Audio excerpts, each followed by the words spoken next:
Tout le monde parle pour les enfants, mais personne n'écoute les enfants. Notre pays, aujourd'hui, ne considère pas les enfants comme des personnes à part entière.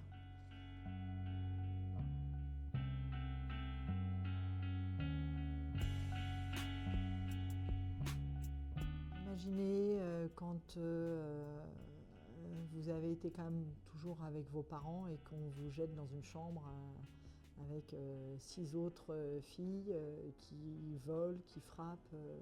C'est quand même compliqué de passer en collectivité. C'est un choc, c'est un deuxième choc. Et puis c'est du collectif, donc il y a aussi toute la violence d'enfant à enfant, d'enfants qui ont été souvent maltraités, qu'on n'a pas soignés et qui reproduisent, j'allais dire, la violence qu'ils ont vécue sur leurs propres camarades. On se fait frapper, on se fait voler, on se fait piquer la nourriture. Quand un enfant a été violé toute son enfance par ses parents, que pour lui il assimile le fait de quand j'aime quelqu'un, je viole, quand il aime bien quelqu'un, il viole.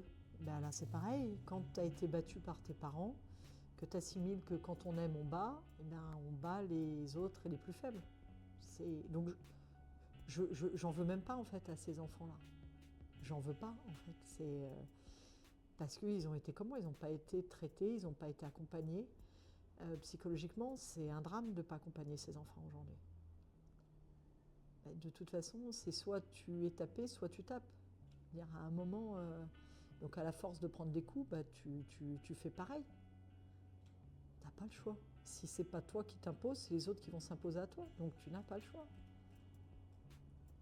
Mais j'ai eu des super enseignants qui ont toujours été compréhensifs et qui, je pense, m'ont aidé à rester dans la scolarité. Et au collège, où c'est plus compliqué, j'ai eu de la chance d'avoir des profs qui savaient ce qui m'arrivait et qui du coup ont compris certaines postures ou certains actes que j'ai pu avoir au collège.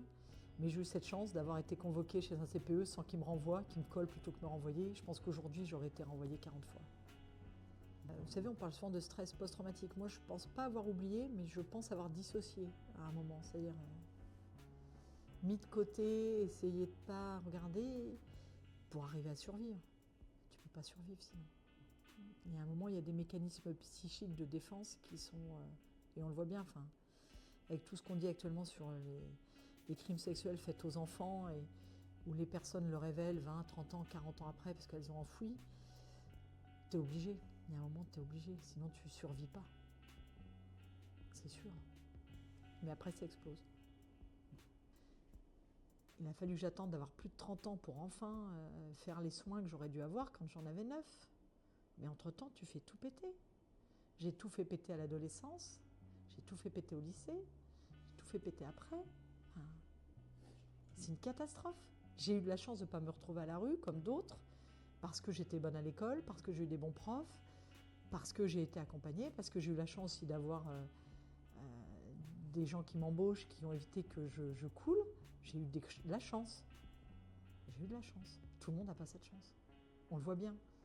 Quand on voit tous les gamins à la rue, quand vous allez à distribution de l'aide alimentaire dans la rue au SDF, demandez-leur combien sont passés par la protection d'enfance. C'est catastrophique. C'est un coût pour notre société quand on ne traite pas ces enfants. C'est un coût. Justement, ce qui fait que en 2017, après mon élection, je reprends un petit peu ce flambeau que j'avais mis derrière moi pendant toutes ces années. Je n'en étais pas réoccupée. Et ça me revient un peu au visage en rencontrant des personnes qui me décrivent les mêmes situations que ce que j'ai vécu en fait. Et du coup, je me dis, c'est pas possible. 30 ans après, c'est pas possible qu'on se pose encore les mêmes choses. Et aujourd'hui, quand je discute avec des éducateurs, il y a des bons et des mauvais éducateurs, comme moi j'ai vécu, mais il y a aussi des enfants plus ou moins difficiles. Et comme eux non plus ne sont pas soignés, eux non plus ils restent avec leurs troubles. Je veux dire, la priorité de notre pays devrait être de soigner ces enfants. Or, c'est ceux qui passent en dernier aux soins. Moi, j'aimerais avoir le pouvoir réglementaire aujourd'hui. J'aimerais, pour pouvoir faire des choses. Là, je suis bloquée. Je suis que sur le législatif et ça a du mal à passer, surtout en l'état actuel. Et on voit bien, On n'a pas de ministre de l'enfance. On n'a pas de ministre de l'enfance. On a une haute commissaire, c'est très bien, mais elle n'a pas le pouvoir réglementaire, elle n'a pas le pouvoir législatif, elle n'a pas de budget. Mais comme d'habitude, c'est des enfants. Les enfants n'ont pas le droit à l'avocat tout le temps. En protection de l'enfance, ils n'ont pas d'avocat systématique. Ils n'en ont pas besoin. On dit qu'il y a les éducateurs qui sont capables de parler pour eux, le juge est capable de parler pour eux. Tout le monde parle pour les enfants. Mais personne n'écoute les enfants. Notre pays, aujourd'hui, ne considère pas les enfants comme des personnes à part entière. Ça serait des personnes âgées, ça aurait réagi depuis longtemps. Ça serait des personnes handicapées, ça aurait réagi depuis longtemps. Mais là, c'est juste des enfants. On a un vrai sujet sur la manière dont on voit les enfants dans notre pays. Alors, on en fait des enfants rois dans les familles. Mais ils n'ont pas les mêmes droits que les adultes. Et ça, c'est pas logique dans le pays des droits de l'homme.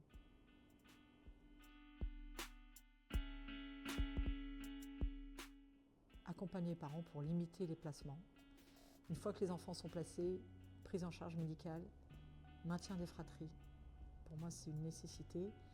Et puis soutien scolaire pour que ces gamins y réussissent à l'école. Il faut mettre des moyens sur ces gosses. Des moyens financiers, des moyens sanitaires, des moyens scolaires.